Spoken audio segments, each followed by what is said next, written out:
9वां सूरा यहाँ से शुरू हो जाता है, 9वां रुकू यहाँ से शुरू होता है। आए पैगंबर सल्लल्लाहु अलैहि वसल्लम अपनी बीवियों से और अपनी साहबजादियों से और दूसरे मुसलमानों के बीवियों से भी कह दीजिए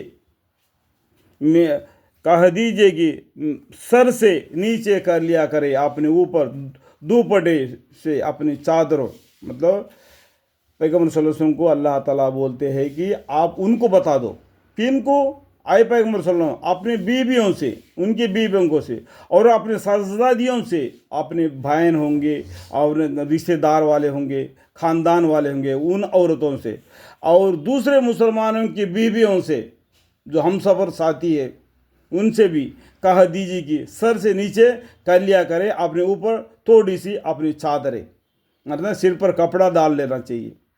देखो, सिर्फ कुरान और इस नसरानी की जो बाइबल उनको बोलते, हम लोग क्या है कि इंजील बोलते, कुरान में और उसमें इतना फ़र्क है कि हम मुसलमान लोग सर पर कपड़ा डालना चाहिए, लेकिन वो लोग सर पर कपड़ा नहीं डालते।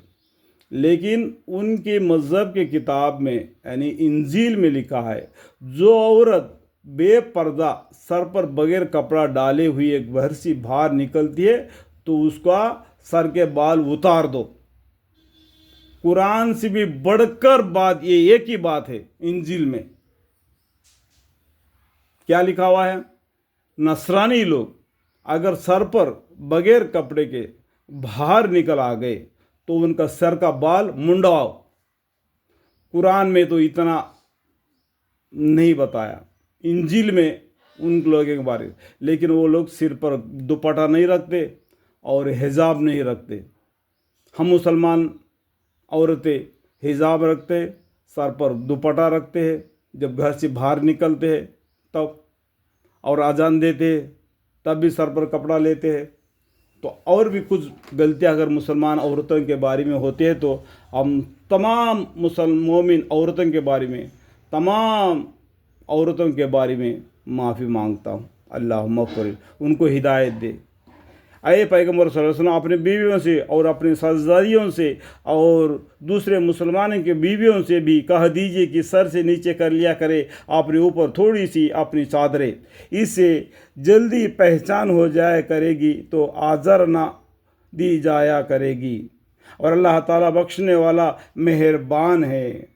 फिर भी अगर थोड़ा गलती तुमसे हो गई तो अल्लाह से माफ़ी मांगना, इस आयत को फिर अपनी ज़िंदगी में आज़मा लेना। वकान अल्लाह गफ़ूर रहीमा, अल्लाह ताला से माफ़ी मांगोगे, अल्लाह ताला माफ़ करने वाला गफ़ूर रहीम है।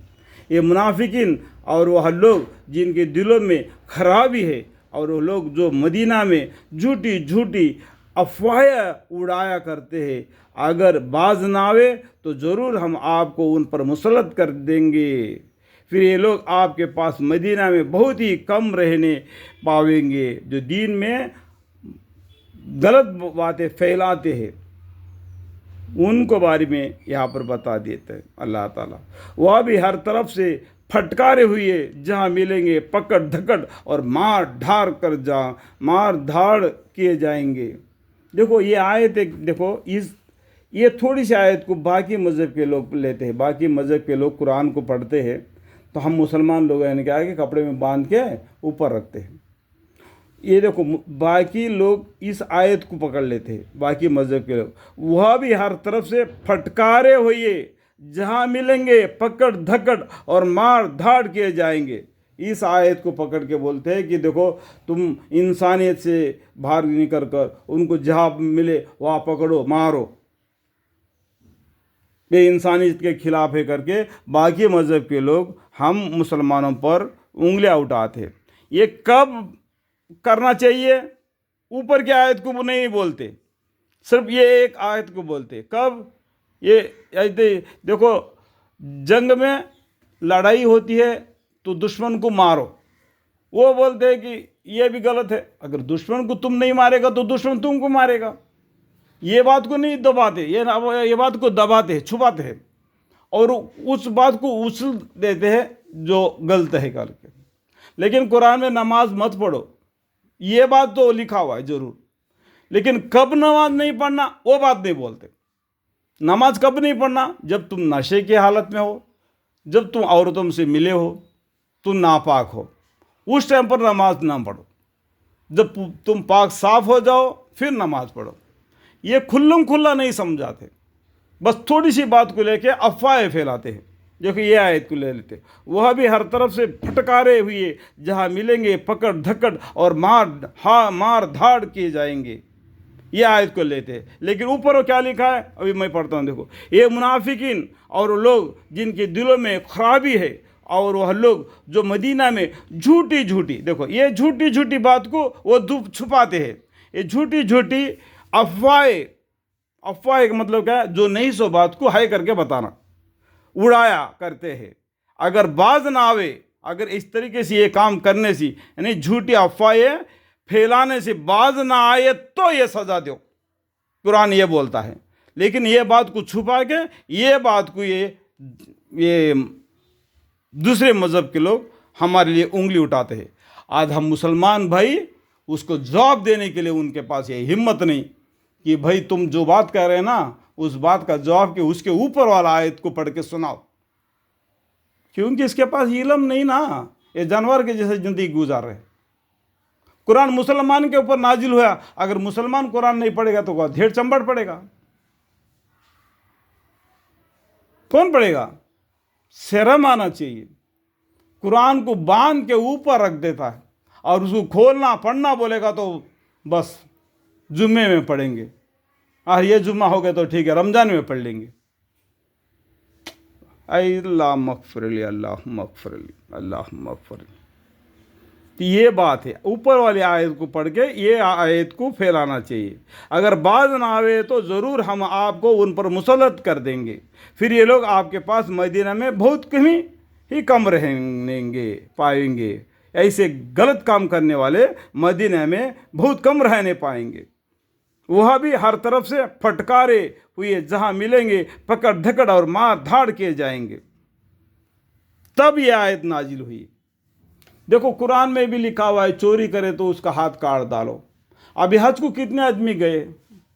अब हिंदुस्तान से हो, पाकिस्तान से हो, सऊदी को कितने आदमी गए थे?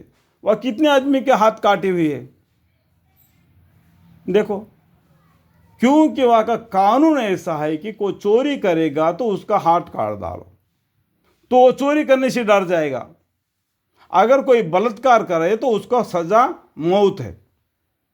बस जुमे के दिन 4 रास्ते एक जगह पर मिलते हैं, वहाँ पर उसको फांसी दिया जाता है। अगर एक आदमी को फांसी देंगे बाकी पूरा सुधर जाएंगे, कोई औरत को छेड़छाड़ नहीं करेगा। लेकिन आजकल घूस दे के अगर वो छूट जाते हैं, पैसे वाले होते बच जाते हैं, तो ये काम आगे और भी बढ़ते जाता है, तो दूसरे औरतें भी नुकसान उठाती है। एक ही औरत से उसका बला टल जाएगा जब जिसने उसका बलात्कार किया उसको सज़ा फांसी उसी टाइम पर दे दो।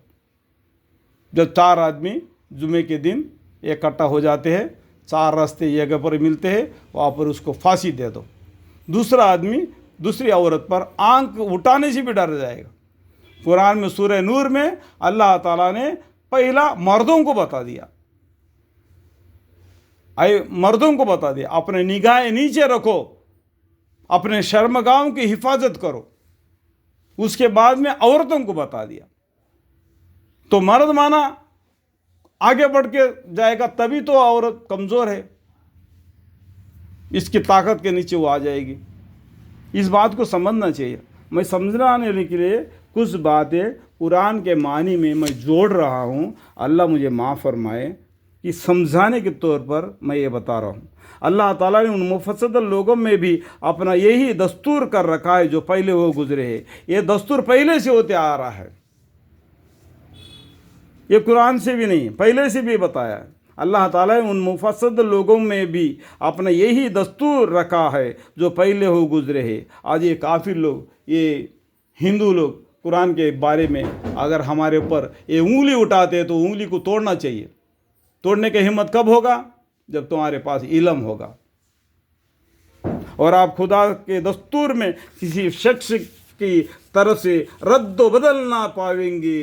ये खुदा के ये हुक्म है, खुदा के हुक्म को कोई रद्द बदल नहीं कर सकता है। यानी कुरान में अल्लाह ताला का जो हुक्म है उसको पक्का होकर रहना चाहिए, और आप खुदा के दस्तूर में किसी शख्स के तरफ से रद्द बदल ना पाएंगे। ये मेरा ख़ानदान वाला है, ये मेरा पैसे वाला है, एक गुनाह किया तो उसको बख्श दो, नहीं, सबको एक ही है। अल्लाह के सामने गरीब भी है, अमीर भी, फ़कीर भी, सब अल्लाह के सामने बराबर है इंसानियत के नाते। तो इसके अंदर सबके बराबर सज़ा है, इसमें कोई रद्द बदल ना पाएंगे।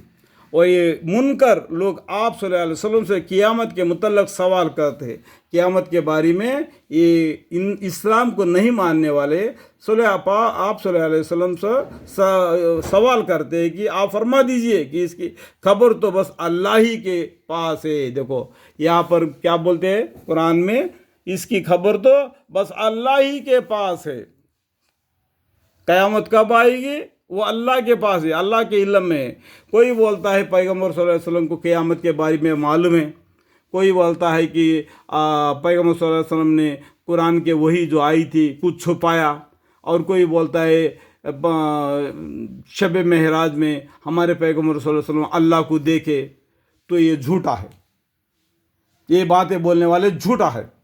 ये कौन बोल रहे हैं?